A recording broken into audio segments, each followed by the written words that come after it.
Hello, everybody. It's great to be with you. Brad Macbeth here, and we are looking forward to a great new year. Happy New Year for 2022. We want to help you get off to the best possible start this year, and that starts with a plan. And so, over the next 8 weeks, we are going to go through the fundamentals of having your financial fitness in order. Previous weeks, we have offered opportunity to get the financial fitness checklist. Hopefully, you've had a chance to do that. Pardon me, my voice is a little croaky today. We're just going to have to power through that.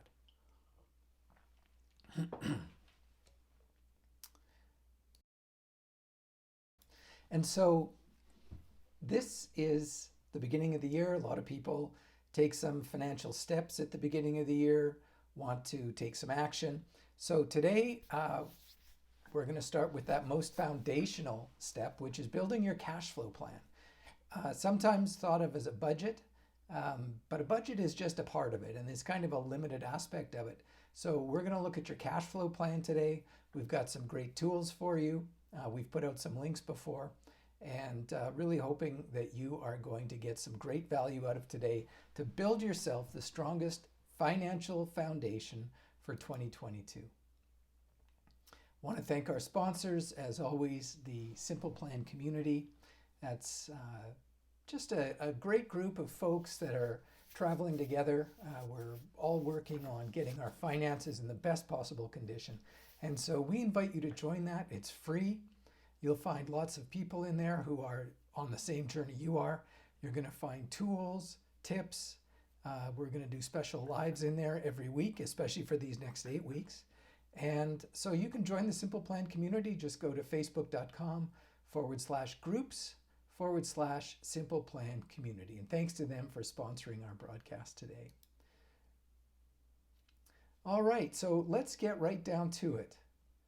So what we've got here, let's see if we can get that zoomed in a little here.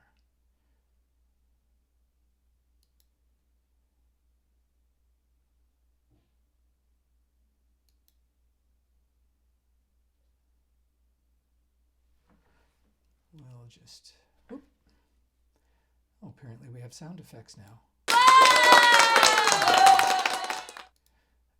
Okay, so let's zoom in a bit here.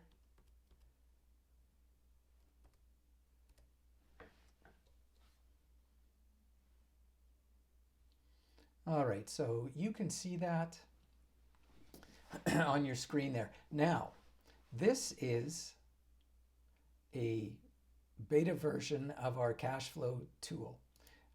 You can go to go.getthesimpleplan.com/cashflow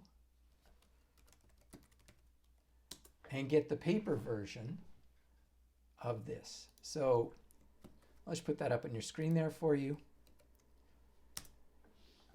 If you go to go.getthesimpleplan.com/cashflow, you're going to be able to download paper worksheets, templates that are going to help you build everything that you're going to see today. I highly recommend you do that no matter what, because you can use those as a bit of a guide and kind of some scratch paper to begin mapping out your cash flow plan. And there is a video on this page, tutorial that will tell you exactly how to use those templates. And if you prefer to just use paper and pencil, and I'm a big fan of that, if you prefer to use paper and pencil, by all means just do that. What I'm going to show you today is fully translatable to those papers that you can download and print. Also, you can follow the tutorial on that page, which will give you all the information you need on how to do that, how to use those templates. So let's go back. But this calculator will do exactly the same for you. And it's a great tool to help you plan your cash flow and then build your budget around your cash flow. So here, you'll see we come to the very first page, and we have across the top here a bunch of tabs for the different categories in our cash flow plan. This will work on your computer. It will also work on your phone, whichever you prefer. And so we begin by building out a target plan. So we want to see what is it that we're aiming for. And I want to encourage you that this is a process that you're going to take a number of steps at, and you're going to revise as you go. And even once you put it into action, you're going to keep revising it as life unfolds. So the first step is to enter your net monthly income. And so that's your take-home pay. So this is after you've paid all your taxes and you've had all your deductions off your paycheck. Except perhaps some RSP deductions that may come off your paycheck. We'll talk about that a little. But this is your net income. So let's say, for example, we have a family here who has $6,000 a month in net monthly take-home income. So we'll enter that. And so I have already pre-entered my target, the target percentage I want to allocate to each category. So I've allocated 10% to giving, 15% to saving for your future, 30% to home costs, 5% to utilities, 7% to transportation, 3% to financial security, which is things like life insurance and such, 5% to family life, 12% to food, 2% to clothing, 2% to healthcare, 4% to personal, 5% to recreation, and 0% to debt. Now, obviously, if you have recurring debt other than your home mortgage, so credit cards, lines of credits that you need to get paid off, you'll have to allocate some to debt as well. Now, this is just a beginning set of targets. This is not etched in stone. This is kind of my idealized perspective on how I want my budget to go. And so then we can go into each tab. And so you'll see our calculator, our initial target calculator for the monthly target, has allocated an amount to each category here. And you'll see that total 6,000. This number should total 100%, of course. So we click next, or we click on the next tab. So this is our giving. And so we're an advocate of giving 10% of your income. So in this case, we might have a regular charity that we're giving to. So we'll put that in at $600, the 10%. And so you see now we've got our target giving and we've got our giving total. Also, we've got a running total that tells us, well, we started with 6,000. Now we're down to 5,400. So if we go to the next tab, Saving for Your Future, here we're going to allocate money to our future. And there's really kind of three categories here. One is emergency fund, and we advocate that you should have 4 to 6 months of emergency fund. We're going to talk about that in another episode. So 4 to 6 months of expense money in an emergency fund. And we advocate that you should be saving probably around 15% for long-term savings. However, again, we have a specific calculator we're going to show you in another episode that will help you to understand exactly how much you personally need to be saving to meet your individual customized retirement goals. And then finally, we have education savings. We might have other savings as well. For example, we might be saving a down payment for a house. We might be saving money for a car replacement or what have you. So if you do not have an emergency fund of 4 to 6 months of expense money set aside, you should be saving to make sure you have that before you do any other savings. Now, if you've already got that emergency fund and you're not needing to replenish it right now, then you can go ahead and work on your long-term savings. So let's say, now we only targeted 900 here. That's low. Is it? No, that's right. That's 15%. So let's say that we're going to target 900. We're going to go with the 15% for our long-term savings.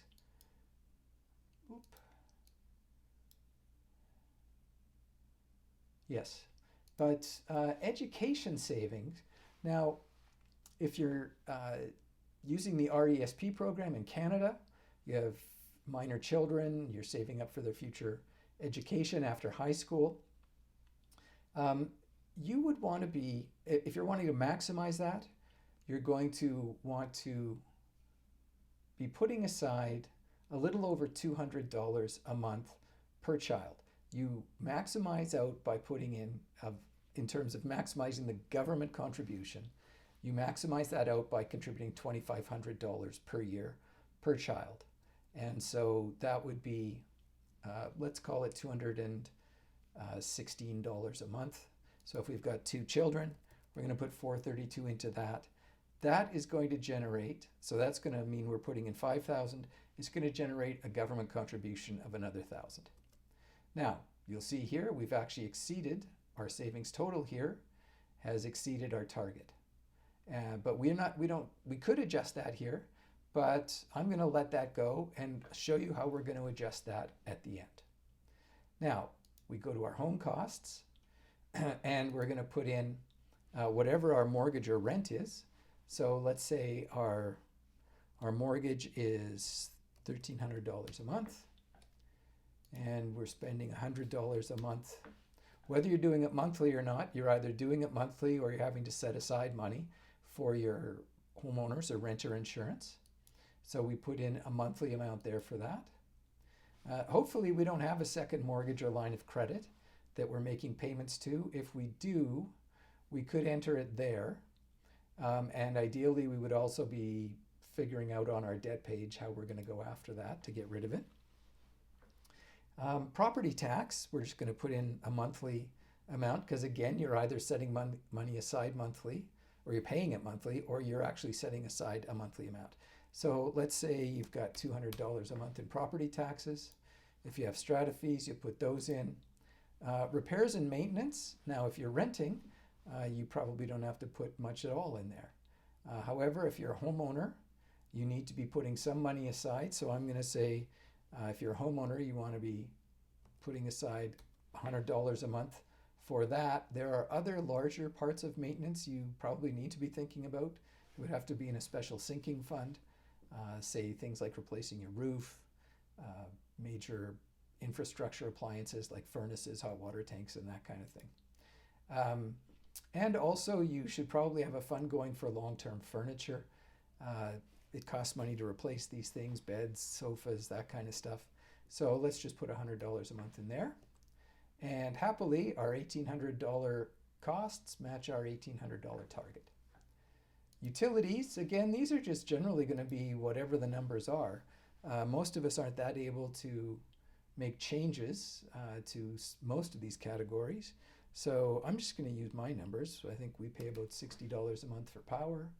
We pay about $15 a month for natural gas, which I'm sure you're all going, how the heck can that be?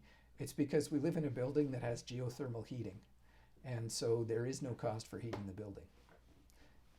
Well, there is a cost for maintaining the system, but it's built into the strata fees here. Water, we don't get a water bill, it's built in, but many do. You might get a municipal garbage collection, recycling, municipal utilities bill of some kind. Phones, television, and internet. So by television, I mean cable or satellite, internet, etc., etc. And again, we probably pay about that for a couple of phones. And I think for our TV and internet, so if you get one bill, just combine it into one, we pay about $110 a month. So we're a little light there. $285, our target was $300. Transportation, if you're a transit user, you've got transit costs. If you use a car share program, you've got some estimated monthly costs for use of that. Of course, that'll vary. Same with taxi, Uber, Lyft, etc. Gas, we have a gas zipper, and of course, we're not going very far these days.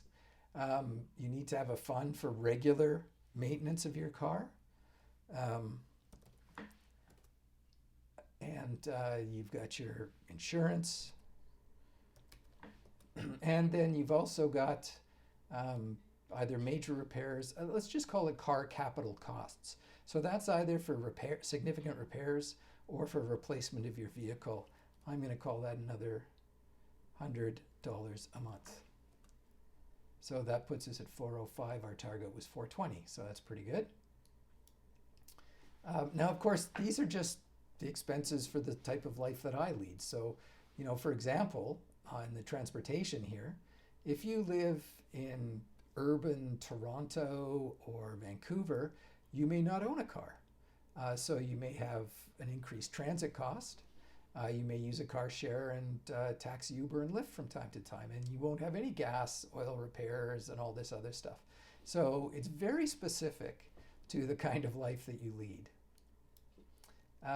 Okay, financial security. So if you have people who depend on your income to live, then you should have some life insurance.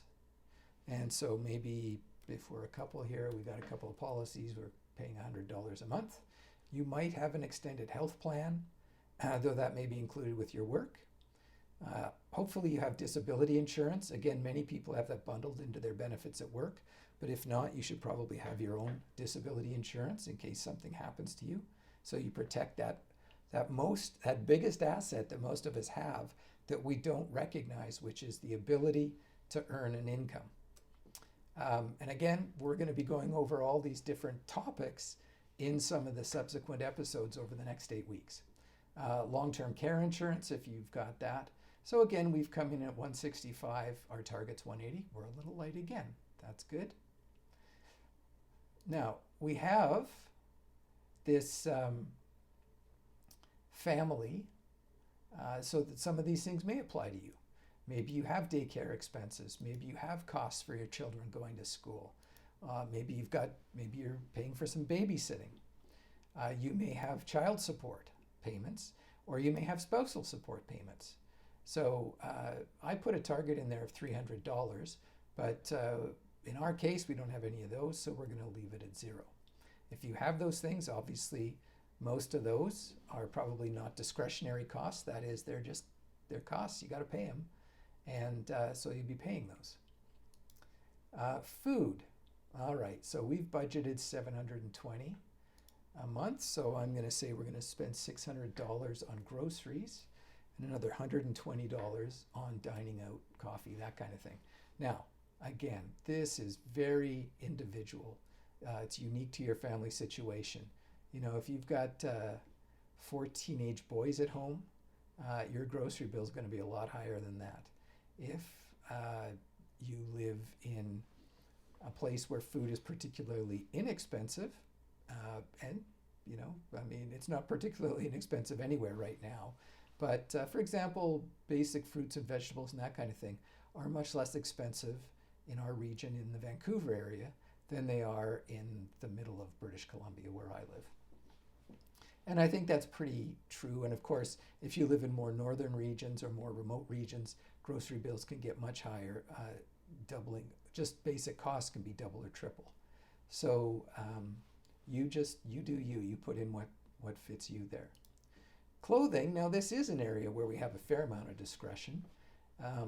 And it's one of the areas when people really start measuring out their budgeting that they find, oh, I thought I needed this much for clothes, but I really didn't. That's not always the case, but it often is. So I'm going to say we've got 2 adults in the home. We've budgeted much more than this, but I'm going to say we probably only go through about maybe $100 a month between the 2 of us in a year.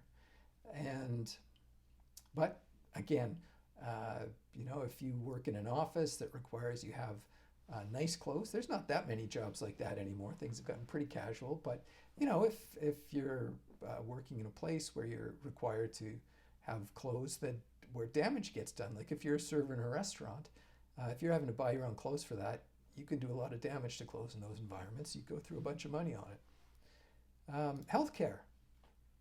All right. So some people have non-work benefits plans for healthcare. Some people have prescription costs. Now, this could be your deductibles and co-pays, even if you're on your workplace plan. Maybe you've got some kind of private medical cost that you pay for. Then we've got your dentist. That's depends. Some families can get by on their base coverage, but often, if you're getting into things like major restorative work or orthodontia, you're having to pay a significant portion there. So in our case, we probably try to set aside about $100 a month. Well, I'll say we set about $75 a month for the dentist. We have a good program, so prescriptions are mostly covered. Though I think there is some deductible we've probably burned through already, so let's call that $50 a month. And, if you buy supplements or what have you. Now, one of the other things as you get of a certain age is you're probably going to need some prescription eyewear, whether it's glasses or contact lenses, and that gets more complex and more expensive as you go. So even though we do have coverage, we're also paying a fair bit out of our pocket, probably to the tune of about $1,000 a year. So I'm going to just go with $80 there. Now you see, we've ended up over on the healthcare, even though I had a particular target, though we still have $388 left in our running total. Personal, and this gets truly personal. So let's say you've got cosmetics you're buying every month, and you're getting some nice haircuts. I don't have much of a haircut budget. 100 gifts. Now this is the way you should be funding gifts is you should be putting an amount into a gift fund every month that you buy the gifts out of for the year. Christmas is going to come December 25th. That's just behind us now, but it's coming around again in about 11 and a half months. So it's never a surprise. It's sometimes we're just not prepared. So we want to be looking at everything. We want to have a gift budget. Who do we buy what for? How much are we going to allocate to each of those gifts? Take all of that, add it all up, including all the Christmas stuff, and then divide it by 12 and put that amount of money aside. Personal kind of spending pocket money. Some people will be more generous on this. We probably don't spend a lot on that. Baby and child equipment if you're in that stage of life. Pet care if you've got pets. Veterinary. So pet care, we're talking like food, pet toys, whatever, that kind of stuff. Veterinary, you'll need a budget for that as well. Again, you'll see we're well over here. Oh, and now we're already into the red. We're at minus 102. Okay, and we still have 2 tabs to go. So recreation, so playing sports. So, whatever your jam is, if you're out playing hockey, baseball, soccer, tennis, whatever, windsurfing. I guess that's not what most people are into. Paddleboarding, I guess, is more what people are into now. So let's say you've got some money for that. It's probably not going to be huge. Let's call it $50 a month. Maybe you're paying for music lessons for the kids, or maybe you need a Spotify account. Technology budget. Now, we're buying computers. Our phones are usually built into our phone account costs, but if not, right now I'm at the point where I own my phone, and so I'm reluctant, and I have a nice cheap plan, so I'm reluctant to go get a new phone, even though I'm going to need one soon. But if I were to just pay for it, as I should, probably looking at $1,000 or more for a higher end phone right now. But whatever you think on your technology budget, maybe you need an entertainment budget to go out and do stuff. I probably only need that much. Maybe you're paying for the gym. You should have a vacation fund as well if you're going to take a vacation or vacations during the year. So maybe you need to be setting aside, let's say, $300 a month for a couple of vacations. So our budget there was $450. Our costs are $450. Our target was $300. Now we're $552 in the hole. Now, if you have debt that you need to be paying on, you need to be allocating money in there from your debt plan.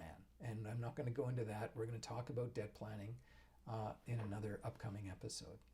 So if we click on totals, so we're going to leave debt at zero. Hopefully you're debt free. We're debt free. We fought that fight. It was hard.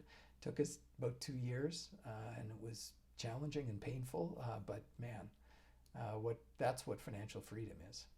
So Here we have now our totals sheet. And so our totals show us our target that we set on the first page, our actuals, it's calculating our actuals from our monthly expenses. So the monthly expenses are all the numbers we just entered. The target expenses are what we were projecting with these numbers here in the your target column. The actual percentage is this number here. So you see here we've targeted 10%, where our actual cost allocated here is 10%. Savings, we allocated 15%, our actual cost is 22. So you can see where you're off and where you might be out of whack. Now, there's some savings, right? So there's lots of things we can do here now, but we need to get this number down here down to 100%. And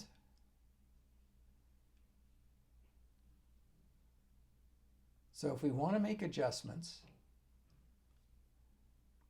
we have to go back. So let's go back to saving, because that one is really kind of out of whack. We're 50% over budget there. So let's see, we were budgeting 900 and we've got 1332. So now we have to make some choices. Now, of course, we don't have to save any money here. We could stick with this.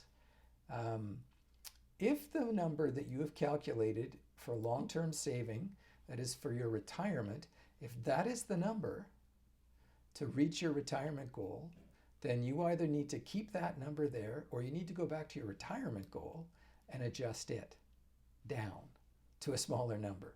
So let's say that you're going to keep that number. Then this education saving is the one that has to go.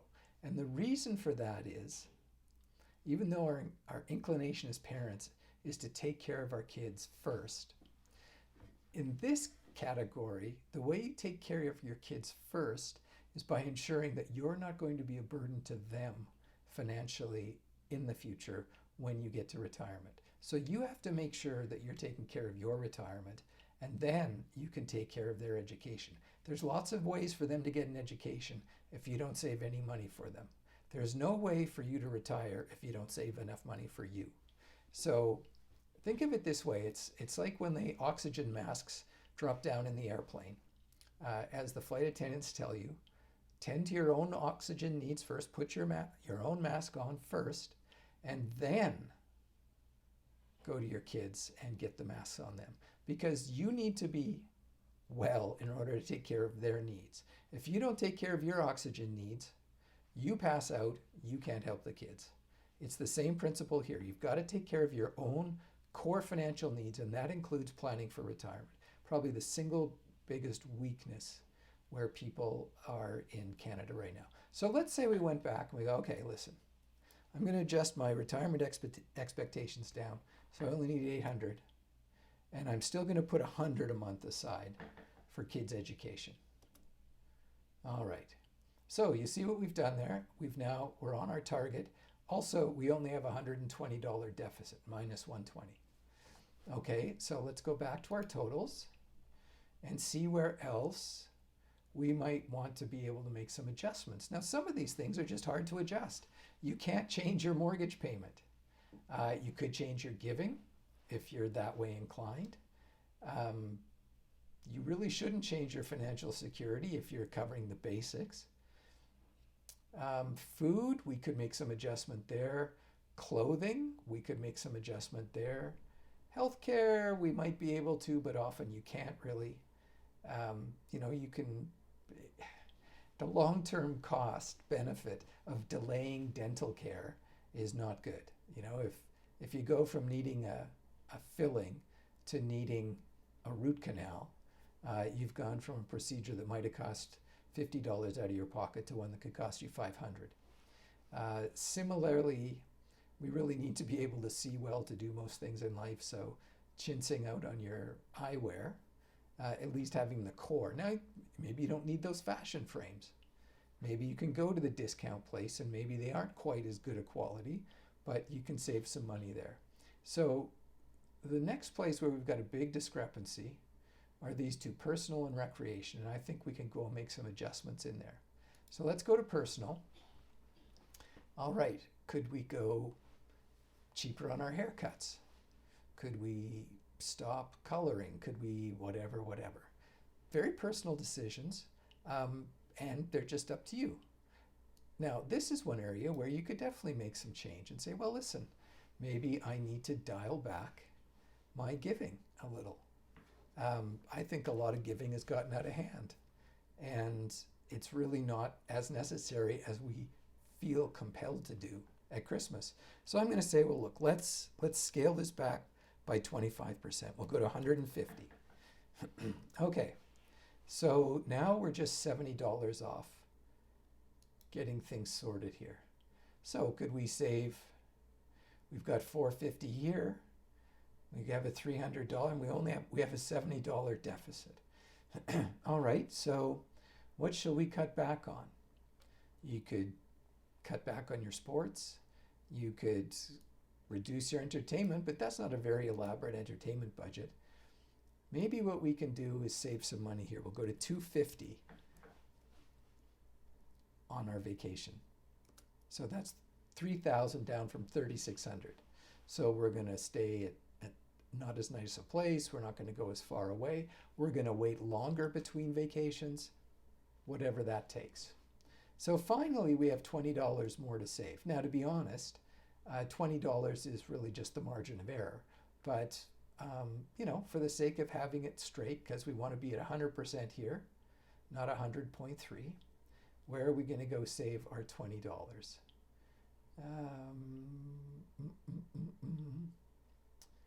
Well, I'm going to say,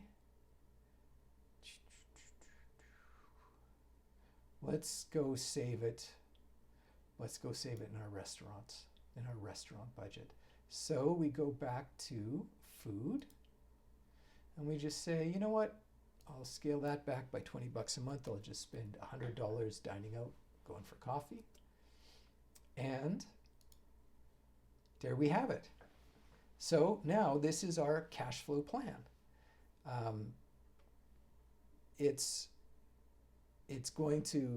We're going to put it into action, and it's going to unfold over time, and we're going to make adjustments as we go, because it's just a plan. It's not perfection. It's not prophecy.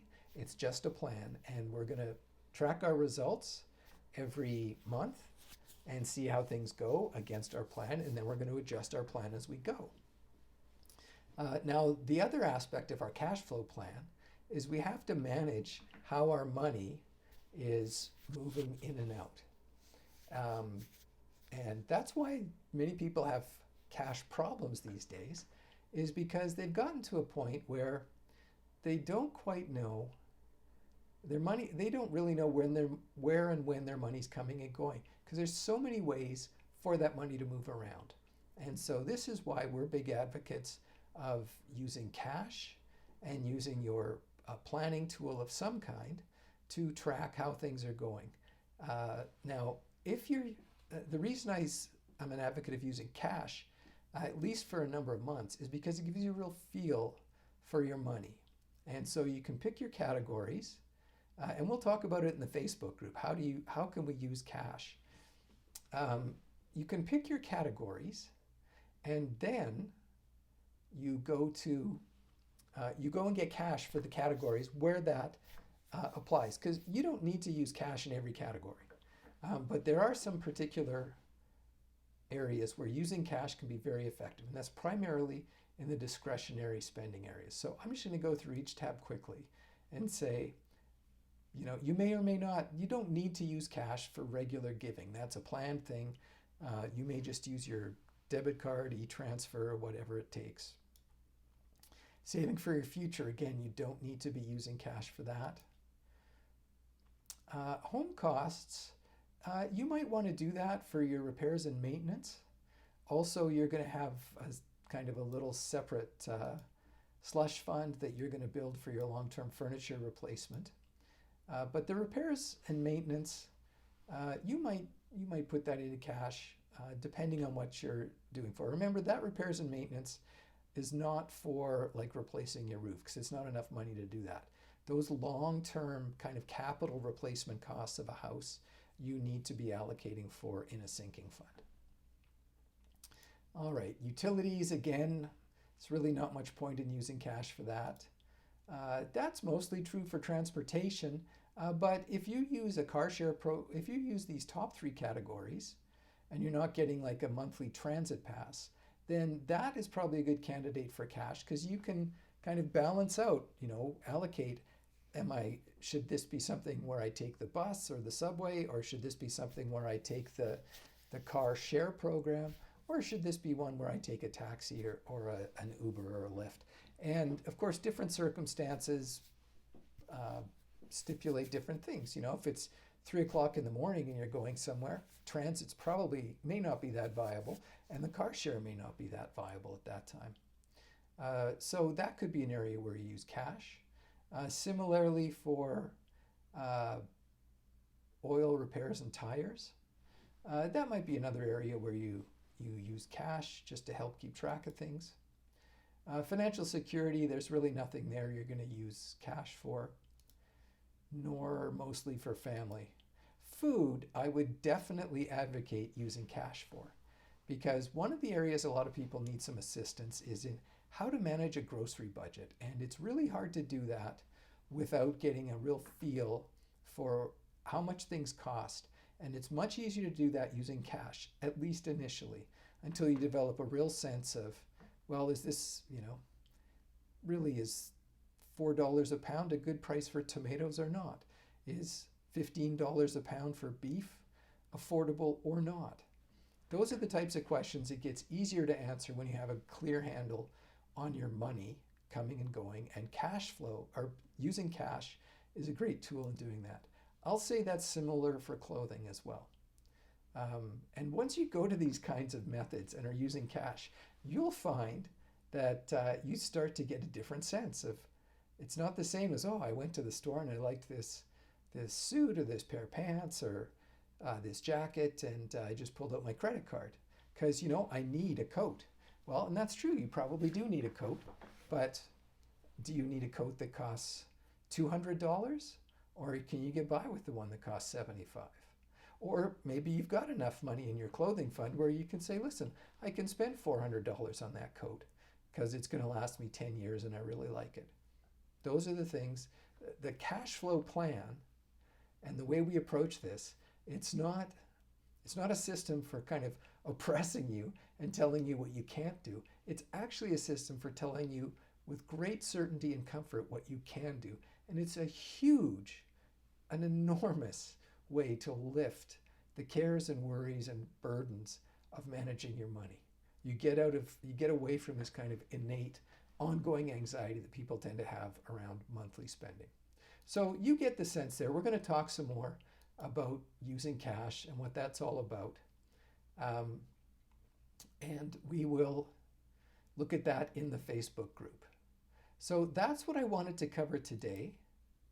I want to encourage you to, in a number of ways.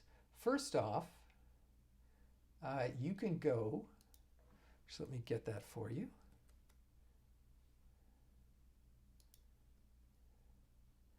You can get this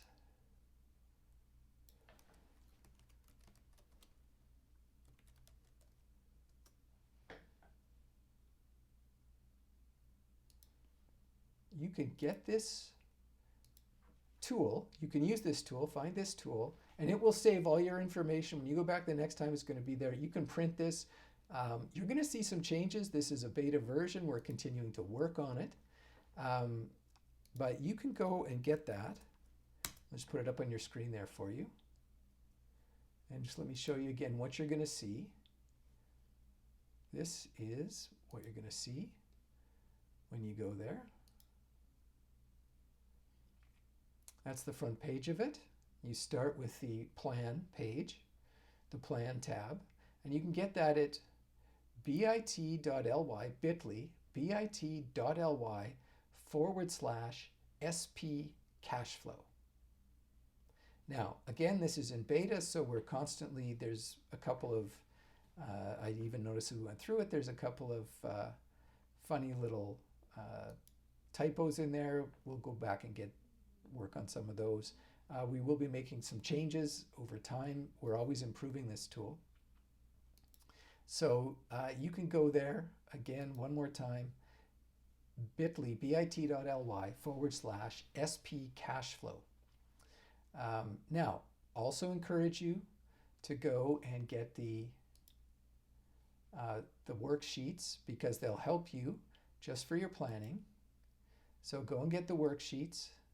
You can get those at go.getthesimpleplan.com/cashflow. And if you just want to use the worksheets, you don't want to use the online tool, just watch the tutorial on that page as well. You can see there's a video right there. You just watch that video. It'll tell you exactly how to use the worksheets. It's pretty similar to what we just went through today. All right, so again, I want to thank the Simple Plan community very much for sponsoring us today. You can join us there at facebook.com/groups/Simple Plan community. Now, if you stay in touch, you're going to, next week, we're going to get into the second week of this series that is all about the fundamentals. We've got 7 more weeks after this one for how to manage your money, build your own financial plan for 2022. And the best way that you can stay in touch, there's 2 ways, is join the Facebook group. That is what's going to give you the most immediate and direct access to everything. You'll get all our information in there. Also, hopefully and that's at facebook.com/groups/Simple Plan community. And hopefully you're also subscribed to our weekly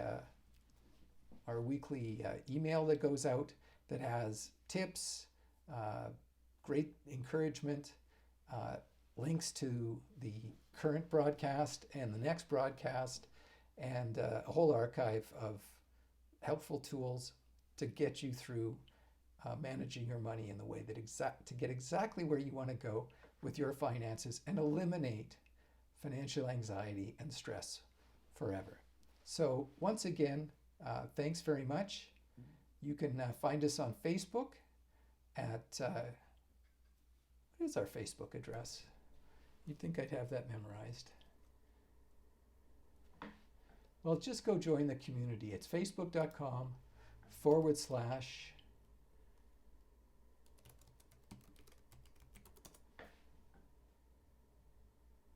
There we go. It's facebook.com/ Get the Simple Plan. Also, one more place you can go. Subscribe to our monthly newsletter.